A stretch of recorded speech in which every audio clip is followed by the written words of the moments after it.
ګران لیدونکو زموږ خپرونې ته یو ځل بیا په خیر راغلاست. د خپرونې دوهمه برخه د پغمان د ګلخانې څخه تاسو ته وړاندې کوو. په لومړیو کې راځو د پغمان د ګلخانې په اړه باندې یوه معلوماتي بسته په ګډه سره ګورو. ښکلا او رنګینه یو یې مثال جوړوو وچو دښتو ته. فکر کوم چې دغه د سنگي ګلخانه چې ورته وایي د اوس موږ او تاسو د دې په مخ کې ولاړ یو دا د ظاهرشاه د وخت نه ده. بیا په دغه داخلي جنګونو کې هم دا ډېره متضرره سوې وه. بیا مخکې هم د وزارت زراعت پورې مربوط و. بیا له وزارت زراعت نه ښاروالۍ ته تسلیم سو. هم ښاروالۍ بیا دلته ډېر مصارف پرې وکړل، د ګلخانې بیرته ترمیم کړې، جوړې کړې، آماده یې کړې. ټولو ساحو کې تقریبا دغه تپه چې اوس تکه شنه وینئ دا کله چې ښاروالۍ ته تسلیم سوه دا تپه دا شنه سوه. مخکې له هغې نه یو خاکي تپه وه چې هېڅ اصلا دونه د سوری جای نه و. یو هغه غټې ونې د هلمند چې پکې دي چې جمع نصاب کې 50 دانې به هم نه کېږي. نور دغه نیالګي چې په زراو نیالګي اوس په دې کې دي دا ټول د سرسبزي د ښاروالۍ کابل دلته زحمت او تکلیف وکړ ډېر او دا ټوله شنه کړې ده. حدودا 9 ګرین هاوزه موږ لرو او 3 ګلخانې دي چې په ګلخانو کې موږ اکثرا دغه مختلفه زینتي ګلان روزو. په ګرین هاوزو کې موږ هغه د قوري نهالي تربیه کوو چې په هغه کې یو ګرین هاوز د شمشاد ده چې هغه یعنې ښه بوټی ده، هغه ته موږ رشد ورکوو. او دا نور قوري دي چې قوري هم 3 په حساب 3 مرحلو کې موږ کولی شو چې دا ساحې ته توزیع. تخم هم خپله له همدغه تپې نه راټولوو او بیرته یې په همدغه خلطو کې تاسې ولیدې د تورې کڅوړې دي په هغو کې موږ بذر کوو. یو مرحله دا ده چې بذر مو که ګرین هاوزو کې دلته 1 کال پرېږدو. بعد له هغې نه 2 کاله موږ ساحې ته یې باسو چې ساحه د مثلا د پټیو ساحو کې هلته موږ روزو تر څو هغه آماده د دې سي چې موږ ښار د کابل ته آماده کړو چې هغه هلته انتقال شي چې عبارت المنځه دي، ناجو دي، سرو دي، سرو ارزنیکا دي، سرو نقره‌ای دي، دغه مختلفه شیان لرو. دا چې کابل تر څو زرغونه کو سرسبزه شي د کابل د ښار دا غوښتنه ده تر څو ګڼ شمېر ګلخانې جوړې شي، په دې کې ګلان تولید کړو، په دې کې ګڼ شمېر نیالګي کېنوو تر څو کابل شین او زرغونه شي. نو د دې موضوع دپاره نن راغلي یو د پغمان ګلخانې ته او ترڅنګ مې د کابل ښاروالۍ د زرغونتیا ریاست رئیس ښاغلی مولوي صاحب عبدالوکیل متوکل ولاړ دی.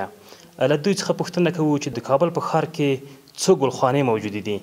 د کابل ښار لپاره موږ 146 پارکونه لرو. په هر پارک کې یو ګلخانه لرو چې له نیکه مرغه سکلې په هر ګلخانه کې موږ همدغه شان لکه دا وینئ چې داسې ګلونه لرو. دغه ګلان چې تاسو تولیدوي یا کوم نیالګي چې تاسو تولیدوي آیا د کابل د ښار لپاره بسنه کوي او که نه؟ لله الحمد د کابل ښار خو اوس ډېر لوی سوی ده، د پخوا په څېر نه ده، نو بسنه خو نه کوي.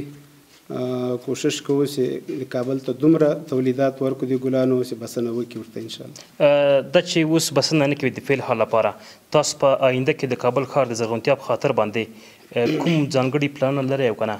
بلې او په هر پارک کې موږ توسعه ورکوو ګلخانو ته او خصوصا په پغمان سیمه کې د دې په 3 چنده یا په 6 چنده 5 چنده توسعه ورکوو انشاءالله. فعل حال موږ د پغمان تپې په ګلخانه کې موقعیت لرو. د سږ کال تاسو د کابل په ښار کې له دغه ګلخانو څخه په کومو ساحو کې ګلان توزیع کړي دي او نیالګي هم توزیع کړي دي؟ موږ تقریبا د کابل په هر ګلدان کې ګلونه توزیع کړي او توزیع اوس فلحال روانه ده.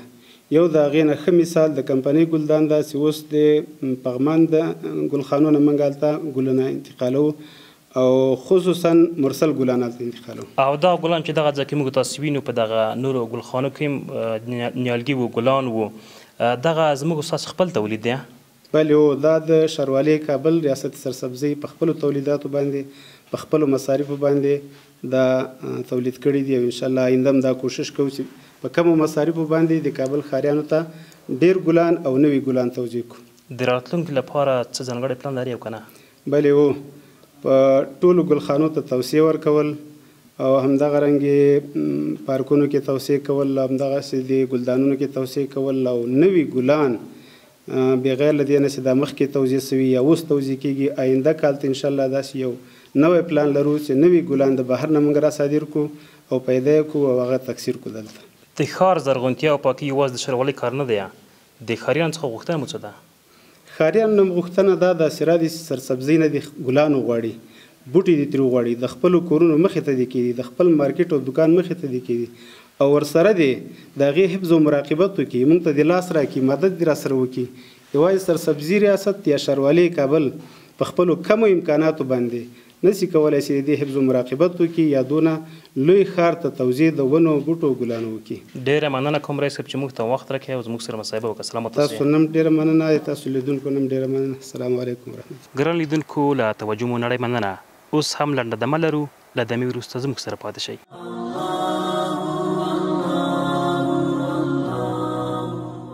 دوباره خوش آمدین.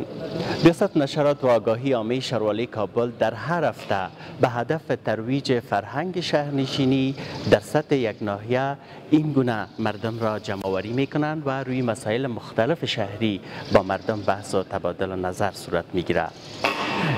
این برنامه در این هفته در سطح ناحیه 21 برگزار شده و بیاین از جریان این برنامه یک گزارش مفصل ببینیم. د ښاري فرهنګ د ترویج بډاینې او د عامه تاسیساتو د ساتنې په پار د کابل ښاروالۍ د ټولنیزو او فرهنګي چارو مرستیال مولوي حبیب الرحمن منصور په مشرۍ د 21مې ناحیې اړوند علماو، ګذر وکیلانو او د ځوانانو شوراګانو ته د کابل ښاروالۍ د نشراتو او عامه پوهاوي ریاست لخوا د عامه پوهاوي غونډه ترسره شوه. د کابل ښاروالۍ د ټولنیزو او فرهنګي چارو مرستیال د خپلو خبرو په ترڅ کې د یادې ناحیې اوسېدونکي د کابل ښاروالۍ د پلانونو او پروګرامونو د پلي کېدو په برخه کې مرسته کولو ته وهڅول او ویې ویل چې ټول ښاریان باید د ښار د پاکوالي، زرغونتیا او د ښاروالۍ د عوایدو په ورکړه کې خپل مسؤلیت ترسره کړي. هر وکیل مکلف دی، هر عالم مکلف دی د ځان مسؤلیت یې وبولئ.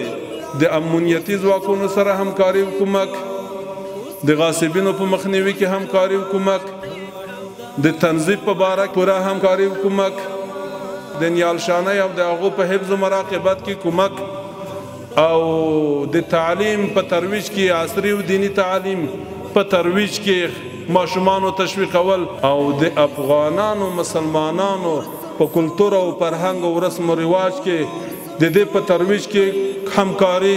د کابل ښاروالۍ د نشراتو او عامه پوهاوي رئیس قاري واسع الله زاهد دغه پروګرام د ترسره کولو موخه د ښاري فرهنګ دودول او عامول وبلل او ویې ویل د ټولو ښاریانو د هوساینې او نیکمرغۍ لپاره د ښاري اصولو او مقرراتو په پام کې نیول اړین دي. پوهان وایي ښه ښارونه ښه ښاریان جوړوي. کله چې ښاریان ښه شي، د ښار اوسېدونکي ښه شي، ښارونه خپله منظم کیږي، خپله سرسبز کیږي او خپله پاکیږي. په دې غونډه کې د 21مې ناحیې رئیس مولوي شمس الدین احمدي، د علماو، ګذر وکیلانو او ځوانانو د شوراګانو استازو د کابل ښاروالۍ د پروګرامونو او پلانونو د پلي کولو په برخه کې د همکارۍ ژمنه وکړه او د مسئولانو او ښاریانو ترمنځ یې پر همغږۍ ټینګار وکړ. برنامه آگاهی دهی که هر هفته از آدرس ریاست نشرات شهرواری کابل به اشتراک معین امور اجتماعی و کلتوری شهرواری کابل در سطح هر ناحیه برگزار میشه، روی مسائل مختلف بحث صورت میگیرد در این برنامه. البته مسائل مختلف شهری، اما نظافت در سطح یک منطقه، همکاری با نیروهای تنظیفی، حفاظت از ساحات سبز، جلوگیری از غصب در یک منطقه و همچنان جلوگیری از مصرف بیرویی آب بحث بسیار جدی در این برنامه می باشه همواره. ریاست نشرات و آگاهی عامه شهرواری کابل به نحو تلاش کرده که در این برنامه در سطح یک ناحیه وقت برگزار میشه بزرگان و منطقه دعوت شوه، وکلای گذر دعوت شوه، نماینده های علما، نماینده های جوانان حضور می داشته باشند در این برنامه. مولوی گلرحمان صدیقی وکیل گذر 19 ناحیه 21 همین لحظه در کنار ما هستند و تقریبا در لحظات اخیر محفل ما ازشان خواستیم که صحبت کنم همراهشان. خب امروز در برنامه شما چی چیزها را شنیدین و چی فکر میکنین مسائلی که بحث شد در برنامه امروز در ترویج فرهنگ شهرنشینی چقدر نقش داشته میتونه؟ الحمدلله امروز که اینجا به ناحیه 21 معین شهرواری مولوی صاحب حبیب الرحمن منصور اینجا قرار داشت او کدام سخنانی که زد گفت خیلی خوب تاثیر داره. امروز خیلی خوب تاثیر داره، لیکن یک چند الفاظشون کلی خیلی خوب تاثیر داشت و یک چند الفاظ یا یک چند گپای خیلی تاثیر داشت که هر وکیل گذر به ناحیه به مثال یک پول است ولست او به ناحیه یک پول است، همیشه باید پیام ولس پیغام ولس به ناحیه برسانم. در پایان این برنامه آگاهی دهی در سطح هر ناحیه برای وکلای گذر، نماینده های علما، بزرگان منطقه و نماینده های جوانان تاکید میشه که حرفایی را که در این مجلس بیان شد باید در بیرون انتقال بتن.